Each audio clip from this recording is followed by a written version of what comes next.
The day began with the sun rising like a triumphant golden coin, casting its brilliant reflection on the wide, rippling ocean. A stout figure stood at the helm of a grand but slightly shabby galleon, puffing out his chest as if his coat buttons couldn't possibly restrain the pride beneath. This was the captain, an overly confident, self-proclaimed maestro of the seas who refused to be tethered to something as mundane as proper navigation. He had all the trappings of a pirate legend, from the slightly tattered hat, complete with a dyed ostrich feather, to a swaggering stance perfected by hours of practicing in front of his cabin mirror. The only missing quality was skill. Yet in his mind he was one heroic step away from discovering hidden treasure so magnificent that the mere memory of it would fill him with unparalleled bravado for the rest of his life. His name had once been just Reginald, but pronouncing that mouthful had never satisfied his desire for grandeur. He christened himself Captain Rampaging Rustbeard Despot. The fact, his unruly beard was more of a muddy brown fuzz than the fiery red he claimed it to be. Whenever challenged on his name, he would insist the sea spray had merely washed his beard of its color. "Aye," he'd say with a dramatic toss of the head, "the salty wind be a vile thief of my ginger glory." And so the crew bowed to this far-fetched explanation, not quite believing it. They had learned that it was easier to let him have his illusions than to argue. The latest journey came about on the basis of a rumor.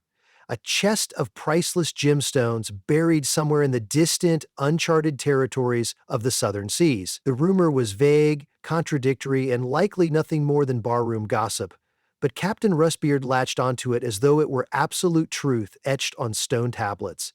He was so certain of his ability that he refused the standard seafaring essentials: no map, no compass, and definitely no navigational charts. "I have the sea in my veins," he boasted often, smacking a fist to his chest. "I can sense true north with me heart alone." As he stood on the deck that morning, he ran a callous hand across the tattered edges of the sails and inhaled deeply. The ocean breeze ruffled his hair in a particularly chaotic manner. Instead of taking it as a hint that the wind was picking up, he grinned, imagining the gusts were venerating him. With a grand wave of the hand, he shouted at the top of his lungs, "Hoist the mizzenmast! Adjust the yard arms! We set course for the greatest treasure these eyes shall ever behold." The crew merely exchanged weary looks and set about the tasks. They had learned long ago that questioning the captain's directions would only inspire a longer, more convoluted speech about his unerring sense of direction. In truth, the crew consisted of remarkable individuals who would have made a respectable band of pirates under just about any other leadership. Roscoe, the first mate, actually knew how to read a map, if only the captain would allow him to keep one. Addison, the ship's quartermaster, was an organizational genius, who often made certain the store of biscuits and rum didn't vanish within a week. And the rest of the sailors might not have boasted refined precision in tasks like tying intricate knots or performing under pressure, but they were loyal, hardy folks who could tie a decent bowline and handle a cutlass if needed. Unfortunately, every time Roscoe or Addison tried to steer the conversation towards sensible navigation, Captain Rustbeard would dismiss them with a hearty laugh and a grandiose wave at the horizon. On that particular morning, not surprisingly, trouble began to brew. The waves were already acting up, crashing against the hull with an almost foreboding intensity. The crew hustled to tidy up the deck, but the more chaotic the waters became, the more enthusiastic the captain grew. "The sea is welcoming us, me hearties," he bellowed, as if the frothing waters had prepared a private performance of aquatic fireworks. Roscoe tapped him on the shoulder. "Cap'n, you sure about the heading? We're going south, but it feels as though we're drifting west." Rustbeard turned, wagging a finger. "Drifting west? Preposterous. I've measured the angle of the sun. We're heading precisely due somewhere. Do not doubt your fearless leader." Shortly thereafter, the gulls that had been trailing the ship disappeared. Normally, that would be a clue that they were passing out of well-traveled waters, not for Captain Rustbeard, though, who insisted the seagulls had probably scurried off to watch from an appropriate vantage point as he led the ship toward historic conquest. That night, the crew tried to confirm their bearings by the stars, at least. the ones visible through the captain's gusto. Russbeard's star reading amounted to him squinting at the sky, shouting, "Aha! Orion or Ursa Minor or something important up there, I see. We are indeed on the right track." Then he promptly retired to his cabin, leaving Roscoe and Addison shaking their heads in exasperation. Day 2 dawned, bringing with it a fierce wind and darkening skies. The ship creaked from side to side, as though it too questioned the wisdom of the man at the helm. The crew had to scramble to keep the sails from tearing. Meanwhile, Captain Russbeard perched on an overturned barrel, a spyglass in hand, scanning the horizon for anything resembling an island or even a hint of palm tree. When he saw nothing, he elaborated a new theory. "We must be getting close. The treasure is obviously shielded by an impenetrable aura of secrecy. It's why we see naught but water." This explanation did not make Addison feel more comfortable, but she refrained from rolling her eyes. Public displays of doubt only fueled the captain's unhelpful speeches. As the day wore on, the wind tangled itself in the sails with such vigor that the lines pinged like errant guitar strings. The sky turned a bruised shade of purple, rumbling and roaring in the distance. Soon, heavy drops of rain began to slant across the deck, and a cacophonous wave of thunder crashed overhead. Roscoe, at his wits' end, raised his voice to be heard above the storm. "Captain, we need to steer away from this weather or we'll be battered all the way to Davy Jones' locker." But Russbeard merely turned, grin stuck to his face, and boomed, "If the sea means to challenge us, we accept. That only confirms we're heading in the right direction." Lightning split the sky like a cosmic blade, and a wave nearly knocked Addison off her feet. She twisted the wheel, trying to wrest some semblance of control over their direction. The captain remained adamant. "We can't turn back now," he barked, water streaming down his face. "We're on the verge of greatness." The storm raged on, an unrelenting force that hammered the decks with wind and water. The rope lines strained and the sails threatened to rip.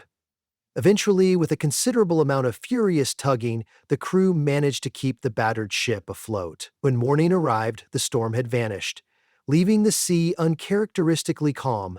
It was a deceptive kind of calm, an almost eerie stillness that seemed staged. Teal waters spread in every direction, shimmering under a bright sun. Not a speck of land pierced the horizon. By all appearances, they were thoroughly lost. Captain Russbeard shook off the notion. "We're not lost," he said with a dismissive wave of his hand. "The treasure must be just over that watery ridge." Roscoe scratched his head. "Water doesn't have ridges, Captain." But the captain didn't hear him. He was too busy rummaging in a chest for his next grand piece of equipment. That turned out to be an old conch shell he'd once bought from a traveling merchant. Placing it to his ear, he swore he could hear the ocean offering him instructions. Of course, all he heard was the roaring echo of waves within the shell. But that was enough to confirm to him he was a navigational savant. Over the next few days, they traveled in random patterns. Some nights they sailed east, others northeast, then swung around to chase illusions of where the sun rose and set. The seafaring comedic tragedy continued. They spotted a battered piece of driftwood that the captain swore was a sign. "Look there!" he cried, making the entire crew gather to gawk. "Behold the remains of a fisherman's boat that must have once visited the fabled island. Follow it!" The crew sailed after the slow bobbing plank for the better part of an hour before it sank out of sight. Then Captain Rustbeard declared they had gleaned its secret heading, pointing forward in triumph. Predictably, they soon found themselves in the exact same watery emptiness. Supplies became a growing concern. Addison, perpetually sensible, tried to ration the food and water. She worried they wouldn't find land soon and had no illusions about the futility of the captain's style of reckoning. It was probably only a matter of time before they would have to resort to desperate measures. Roscoe suggested they at least attempt to read the position of the sun properly to get a fix on their latitude, but each time Addison or Roscoe tried to corner Captain Ruskbeard for a sane conversation, he brushed them off with breezy confidence. "We'll land on the island any day now, no reason to panic. The sea loves me. It's overjoyed that I'm here to discover her secrets." The comedic part, the real comedian part was that Captain Ruskbeard actually believed it. His unwavering faith in his own navigational prowess was as sturdy as the ship's thickest beam. He'd stand on the prow, arms spread wide, as though expecting to break through the horizon by sheer force of personality, and in some bizarre way, that confidence was infectious. The crew, despite their better judgment, found themselves half hoping that maybe, just maybe, a cluster of islands would pop into view. After all, sometimes even blind optimism can lead to extraordinary discoveries. But Lady Luck had apparently hopped on a fishing skiff and abandoned them entirely. Days into the uncertain voyage, the crew was exhausted. The once lively group of pirates spent their time mending sails and swabbing decks, if only to keep themselves occupied. Even the ship's parrot, normally squawking enthusiastic repetitions of pieces of eight, had gone silent, resigned to perching with drooping feathers. A sense of aggravation veiled the usual camaraderie. Every attempt to logically persuade the captain to pick a coherent heading crashed against the rocky cliffs of his unwavering vanity. Eventually, frustration built to a breaking point. One late afternoon, Roscoe and Addison cornered the captain in his cabin. The place was an odd reflection of its owner. Battered treasure chests full of worthless trinkets, half-finished drawings of monstrous sea creatures pinned to the walls, and a large table upon which Rustbeard's chart lay.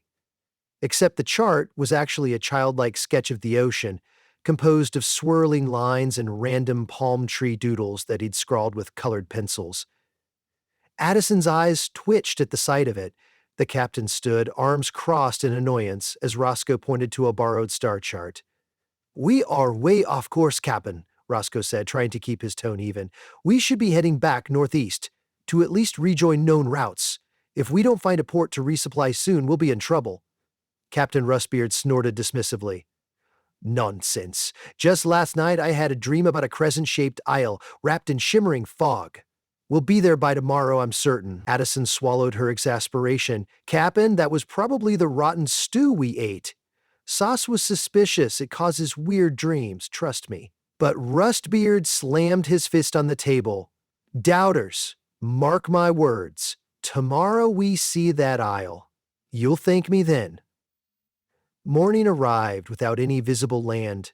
The air was stiflingly hot and still. The vessel barely drifted, its sails hanging limp, as though nature itself had grown tired of the captain's arrogance and decided to watch him stew in the stagnant sea. Captain Rustbeard had taken to pacing the deck, muttering about the difference between illusions and reality, insisting they were but a hair's breadth away from success. His usual flamboyance had grown tinged with an edge of desperation. The crew, meanwhile, gave him a wide berth, choosing to do small tasks rather than call attention to themselves. Tension hovered like a hungry seagull waiting for scraps. By the third afternoon of the doldrums, the noon sun felt scorching enough to cook an egg on the deck. The water supply was running low. Addison had ceased her usual quiet approach and now stood blocking the captain's path. With all the frustration and fear bottled up inside, she let it out in a tirade. "If we don't move, if we don't find a real route, we're gonna starve or we'll bake to death in the sun." The crew watched in silence, collectively holding their breath. Captain Rustbeard drew himself up to his full height. One might have expected a thunderous lashing from him, but all he could manage was a weary sigh. For a moment, the surety in his eyes flickered. He glanced at the shimmering horizon, scanning it for hope, and found none. That evening, a small breeze finally stirred the sails, offering merciful relief. The temperature dropped to something bearable, and the ship once more had some movement. The captain, called to the helm, gripped the wheel. "All right," he said quietly, surprising everyone. "We redirect north." The crew scrambled in surprise, adjusting sails, balancing the lines, hearts relieved at the sudden shot of rationality. Roscoe raised an eyebrow. "North, Captain?" Captain Rustbeard nodded solemnly. "Aye, north. If your star chart is correct, we can find a port there." He paused, swallowing as though the admission cost him dearly. "But do not think I have surrendered my quest. I merely yield to the will of the sea, which demands a temporary change of plan." For a day, maybe two, they made cautious progress. Spirits lifted as the ship began retracing a path that seemed more coherent. Even the parrot resumed its squawking, perhaps feeling the sense of forward momentum. Addison meticulously doled out the remaining rations. No one feasted, but at least they had a plan. Then came an unexpected cameo. A distant ship appeared, hazy at first, then more defined as it drew closer. Sails flapping, it changed course directly toward them. The possibility of actual human contact had the crew craning their necks, excited and wary in equal measure. Could be friend, could be foe. When the strange ship came within shouting distance, a stocky, bearded captain hailed them from across the water. "Ahoy there! Are ye in need of resupply, or is your captain as lost as this sea is wide?" The irony of that question wasn't lost on Roscoe or Addison. Captain Rustbeard, though, bristled at the unsubtle jab. For a moment it seemed he would let pride overshadow their dire need for assistance, but the mutiny smoldering in his crew's anxious faces was too vivid to ignore. He forced a toothy grin and called back. "We could use a bit of water and some fresh vegetables if you have 'em. Our location is well in hand, of course." The bearded captain let out a hearty laugh that echoed across the waves. "Aye, I see. You look like you've been at sea for years." He dispatched a longboat bearing provisions. The two crews exchanged a little briny gossip, some dried fish, extra water casks, and even a handful of onions. The entire time, Captain Rustbeard maintained a facade of relaxed confidence, but the moment the other ship sailed over the horizon, the illusions crumbled. Relief washed over the crew.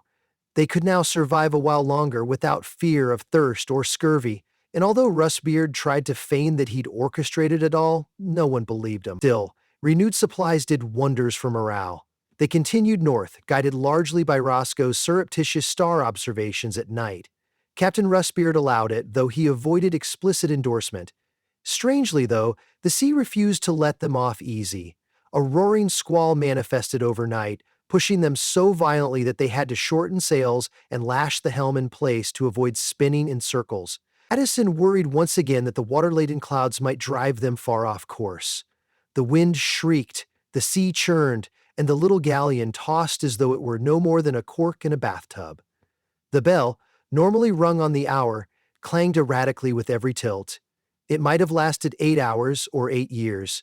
The storm warped everyone's sense of time. Waves crashed over the deck. Rain pelted them so hard it felt like a hail of pebbles. At one point, the mainmast threatened to snap from the force of whiplashing wind. Captain Rustbeard had never looked more uncertain. He gripped the helm with determination, but the gritted teeth and wide eyes gave away his fear.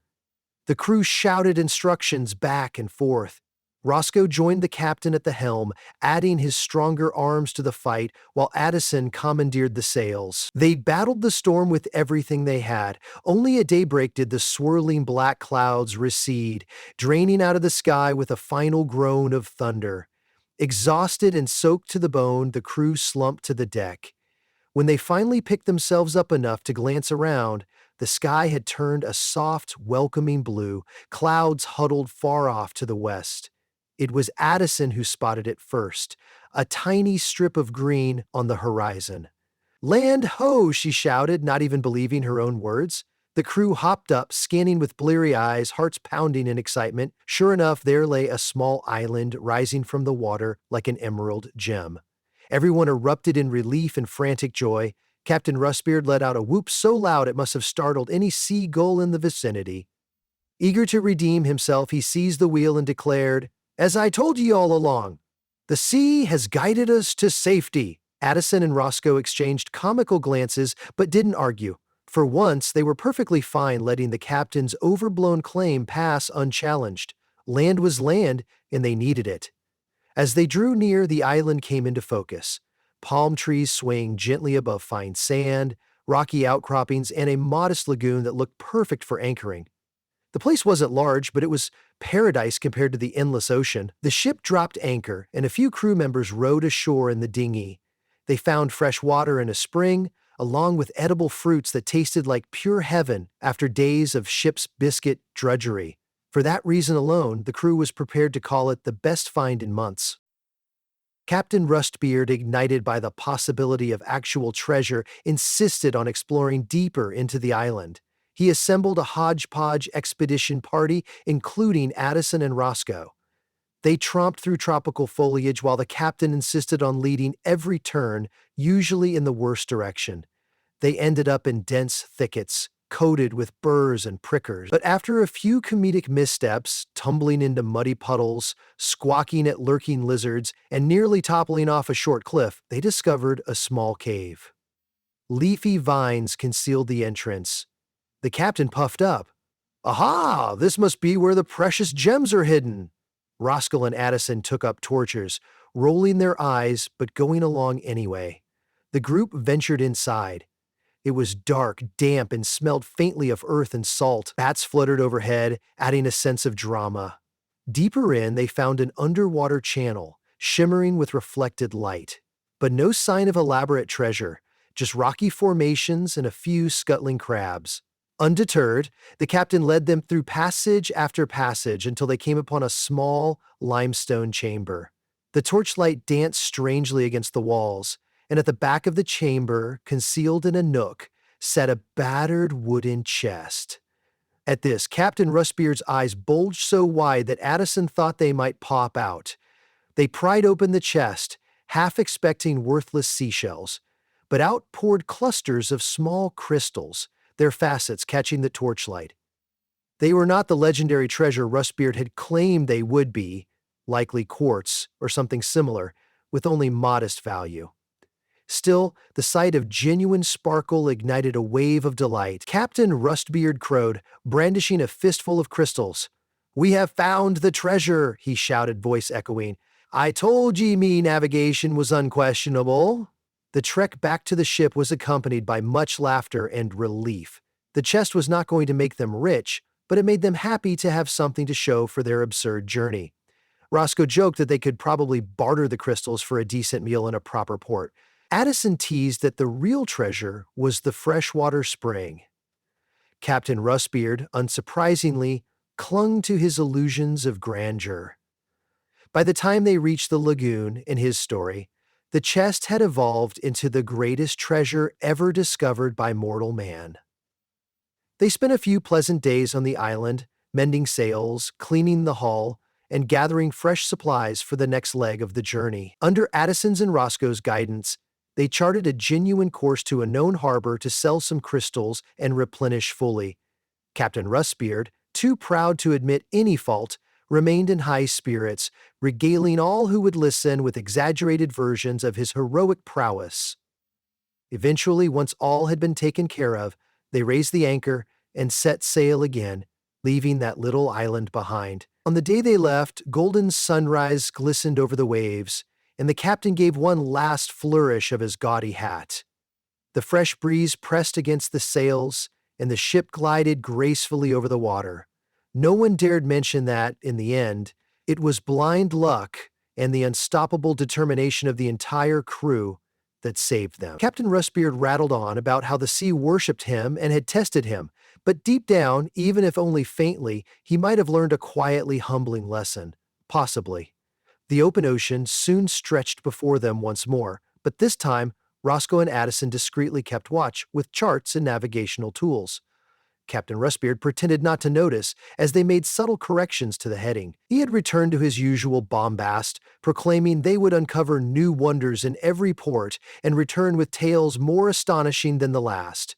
And truth be told, the crew, exhausted from the misadventure, found a sense of comfort in those declarations.